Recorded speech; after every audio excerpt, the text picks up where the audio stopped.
आज आपण ह्या शॉर्ट पॅन्टची संपूर्ण कटिंग आणि शिलाई पाहणार आहोत, तर त्यासाठी व्हिडिओ स्किप न करता संपूर्ण पहा। इथे आपण कॉटनचं फॅब्रिक घेतलंय, 4 फोल्डमध्ये आहे। समोरच्या साईडला याची ओपन बाजू आहे। ह्याची घडी घेत असताना आपला हिपचा चौथा भाग आणि त्यामध्ये कंपल्सरी 1 इंच ॲड करून त्यामध्ये आपल्याला 2 इंच लूजिंग घ्यायचं आहे। माझ्या मापात हिप होते 16 इंच, त्याचा चौथा भाग येतो 4 इंच आणि त्यामध्ये 1 इंच ॲड करून त्यामध्ये आपल्याला कंपल्सरी 2 इंच शिलाई मार्जिन ॲड करायचं आहे। अशा पद्धतीने इथं आपल्याला कापडाची घडी घ्यायची आहे। पॅन्टची उंची घेत असताना पूर्ण उंचीमध्ये आपल्याला 2.5 इंच एक्स्ट्रा मार्जिन घ्यायचं आहे। तर वरच्या साईडला आपल्याला 1.5 इंच बेल्टसाठी लागणार आहे आणि खालच्या साईडला 1 इंच फोल्डिंगसाठी। अशा पद्धतीने इथं आपण 2.5 इंच एक्स्ट्रा घेत पॅन्टची उंची कटिंग करून घेतली। आता वरच्या साईडला बेल्टसाठी 1.5 इंचाला मार्क करून घ्या। आता वरच्या साईडला सरळ लाईन आखून घ्या, म्हणजे आपल्याला माप टाकायला सोपं जाईल। आता पॅन्टच्या बॉटमला जे आपण 1 इंच फोल्डिंगसाठी घेतलंय तिथं मार्क करून घ्या। बॉटमला इथं आपल्याला सरळ लाईन आखून घ्यायची आहे। त्यानंतर ओपन बाजूकडे 2 इंचाला मार्क करून घ्या। आता तिथूनच खालच्या साईडला 6 इंचाला मार्क करून पुन्हा खालच्या साईडला 2 इंचाला मार्क करून घ्या। आता हे दोन्ही पॉइंट्स जोडत इथं आपल्याला बॉक्स तयार करून घ्यायचा आहे। ह्या बॉक्समध्ये आपल्याला अशा पद्धतीने अर्धगोल शेप देऊन घ्यायचा आहे। त्यानंतर बॉटमला तुमच्या पायाचा जो काही घेर असेल ते मार्क करून त्यामध्ये आपल्याला 2 इंच मार्जिन ॲड करून इथे सरळ लाईन आखून घ्यायची आहे। इथे आपल्या संपूर्ण पॅन्टचं ड्राफ्टिंग झालंय। आता आहे असं आपण कटिंग करून घेतोय। पहा, अगदी सोपी पद्धत आहे।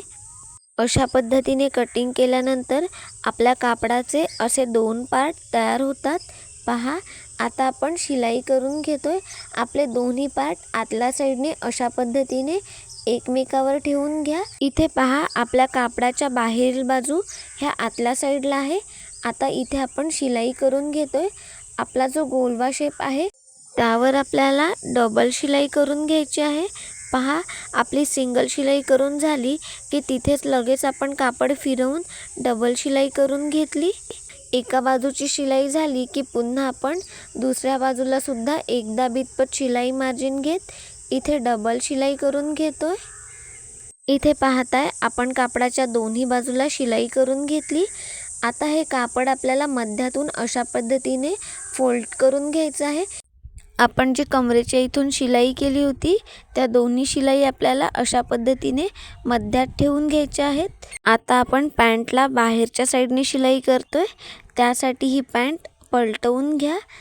सेम त्याच पद्धतीने ठेवून इथे आपल्याला खालच्या साईडने शिलाई करायला सुरुवात करायची आहे। पहा, एकदा बितपत शिलाई मार्जिन घेत इथे आपण बाहेरच्या साईडने मध्यात शिलाई करून घेतोय। पॅन्टवर बाहेरच्या साईडने शिलाई झाली की ही पॅन्ट पुन्हा आतल्या साईडला पलटवून घ्या। आता आपण जी शिलाई दिली होती त्याच्या थोडासा बाहेरच्या साईडने इथे आपल्याला पुन्हा एक शिलाई देऊन घ्यायची आहे। पहा, अशा पद्धतीने शिलाई केल्याने आपल्या पॅन्टला छान फिनिशिंग येते।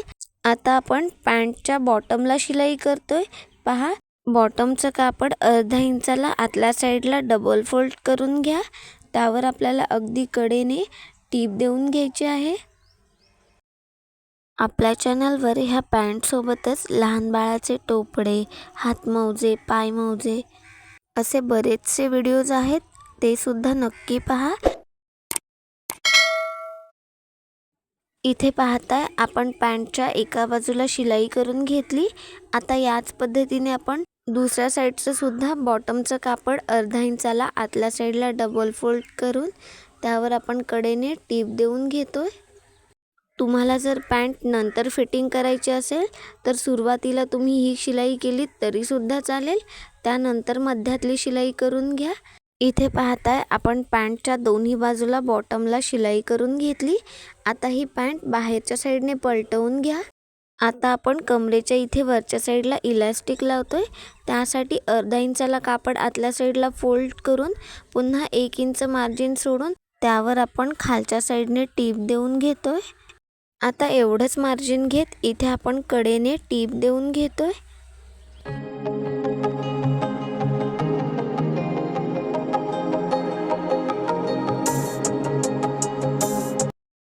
समोरच्या साईडला आपण 1 इंच इतपत कापड ओपन ठेवणार आहोत इलास्टिक इन्सर्ट करण्यासाठी.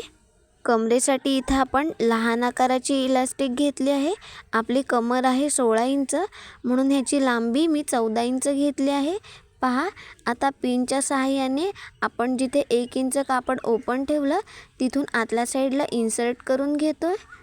लहान बाळासाठी पॅन्ट शिलाई करतोय, म्हणून आपण इलास्टिक अशा पद्धतीची घेतली आहे जेणेकरून ती कमरेला लागणार नाही.